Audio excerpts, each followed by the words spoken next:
Fungi are a lot like humans in that we're actually very closely related to fungi. Yeah, I heard that. 50% we share their DNA or something. Or I don't know the percent of genetic makeup material, but we shared a common ancestor with fungi. Welcome, Robertson Stash. Either about 650 million years ago to about 1 billion years ago. So it's a long time ago. Your greatest grandmother was fungi, arguably, but we're closer related to fungi than we are to plants. So what's really cool is that they fight the same things we fight. But the difference is that they are considered the grand chemists of nature.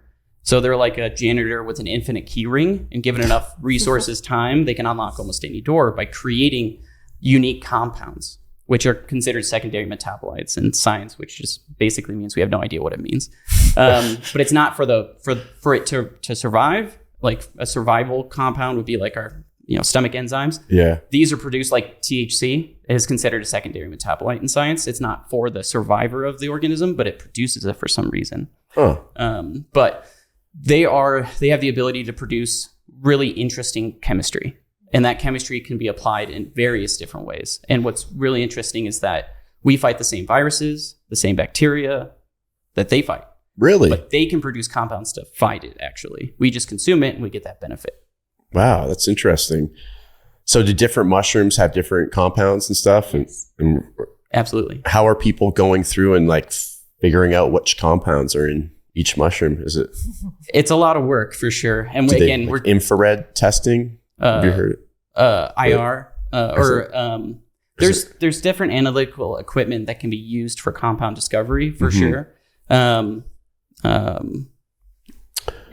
or I can't remember. There's one of them that's used. But basically, you have to grow it. You have to get a sample of it, and then you have to use analytical chemistry equipment to break it down to its compound parts, its metabolomic profile, if you will, the metabolites that it produces. But a lot of that work is behind paywalls that you really can't access. And it's still growing. So lion's mane is a good example. 10 years ago when I was digging into lion's mane, I think at the time maybe 50 compounds had been identified. But lion's mane itself. Okay. And then today, I think a 2023 research review, that number is 102. Wow. Yeah. And then reishi is a complex molecular powerhouse. It can create up to 400 or 500 unique compounds. Create? What do you mean create? Sometimes it doesn't have that many, and then it depends on its environment, exposure to things. There's just a lot to unpack for sure. But there could be a future where you could go to a clinic and they can take a mouth swab of whatever infection that you have, put it on a petri dish, grow a fungi on that dish, and it arguably could create a compound to fight that. Wow. And then we could mass produce that compound, give it to you, and then you'd have a nutraceutical medicine for you specifically. That is cool. Yeah. Wow. Just do everything. But with the pan, you just want to dry sear it with no seasoning. Yeah. And then season it. Okay. Yes. Yeah. And it's one of my favorite tasting fungi or oysters. Pink oysters, blue oysters, they're some of my favorite. Wow. Can you buy those at the grocery store? Sometimes you can they're kind of rare. Gourmet boxes of mushrooms at Whole Foods or Sprouts or something. But it just depends. Farmers market's probably a better go-to. Honestly, growing your own is the way to go. You don't need much space, I guess, right? No, and it's you can do a lot with 3 dimensions, right? So it's not like a square footage issue; it's a cubic foot because you can stack buckets. Oh, yeah. So you can have a 3 foot by 3 foot by 6 foot little tent where you're growing all of this stuff in very easily. And then you just put a shelf in there, and then you can have multiple. Okay. You could totally have a little tent right in here somewhere. I have little tents because I like a veg one and a flowering one, but I might take the veg one and start growing some mushrooms. You should, because they breathe just like humans. So they'll take in O2 and they'll put out CO2, which would be great for your cannabis plants.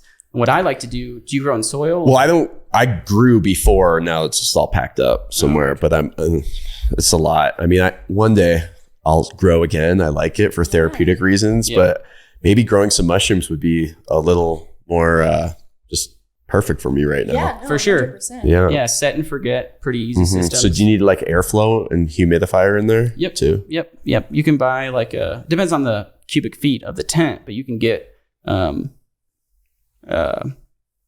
humidifier. Oh, Yeah. Just like Different. a little one. Yeah, so you fill up with water and it just goes in there. Yep. And you want some FAE, so frequent air exchange. Same thing with cannabis. Basically. Yeah, I have like a little fan and there's the tube. Yep. So you just Yep. have it You run can put through. a carbon filter in there. You don't need it for smell or anything like that. But Did they smell No. a little bit like mushrooms? No? it depends on how many you're growing, but Yeah. it can have a smell for sure, but not as strong as cannabis. Not Yeah. It's more like if you opened up your little tent, you might get the waft of the mushrooms, but it's not really like potent everywhere. Yeah. some fungal. I acids. left a bag open of like magic mushrooms in here, yeah. and I walk into the studio. I'm like, "What's that smell?" It like didn't smell good. Sometimes it smells like socks or something. Yeah, It's pretty like, stinky. Yeah. Some fungi can have very unique smells. Yeah. For sure. That's true. Reishi, definitely the mycelium smells like dirty socks. Shiitake is also really interesting. Shiitake, that's another edible one, right? Yep. Gourmet mushroom. Gourmet. Yep. Yeah. It's one of my favorites as well. Shiitake, oysters. The only fungi that I hate. Hate. That's a strong word. Button mushrooms. Yeah, because That's the only kind I've really eaten I a know. lot. You go to the grocery store, with steaks and button mushrooms. There's qualm with it because there's so many other better ones. out Yeah. there, and Why aren't they more 'Cause when- available? people say I hate mushrooms. I'm like, no, you hate one mushroom and you hate the button mushroom. Yeah. You haven't tried these other mushrooms that actually have flavor and taste good. Oh, yeah. Yeah. But we'll have to. I'm hook you up with some excited to oysters. try some. I really haven't. I don't think a lot of people have unless you grow your own, or I guess. You have Yeah. to give them some lion's mane too, because it can actually be pretty good cooked up. Really? At the farmers markets, I would tell people to make like crab cakes with them. So you would just take a crab cake recipe, sub the crab for the lion's mane, and like squish it down, season it, No way. whatever, and everyone would come back being like, "That was so good," and it's delicious. Would you put lobster mushroom in the crab? You Is there put- crab mushroom? That would Crab- be like a lion's mane-ish. Yeah. Would be Okay. like a crab mushroom. It's just the same like consistency Really? almost as like the crab or imitation crab. Yeah. Yeah. yeah. Kind of Lob- pulls Interesting. apart the same way. yeah. For sure. Do you guys ever get mistaken? Like, do people think you're a magic mushroom company? Yeah. Single day, yes. Yeah. Really, every single day? I mean, every email, every farmer's market, everyone coming up and like, are these the fun kind? Like, I mean, they're still fun, but not that kind. All right. Thanks for tuning in to the Robertson Stash Podcast. Hope you enjoyed today's episode. If you want to support us, please hit the like button and subscribe to our YouTube channel. Also, we want to hear from you. So if you have any comments or questions, please feel free to reach out. Hit the website, hit the link. We'll see you next time.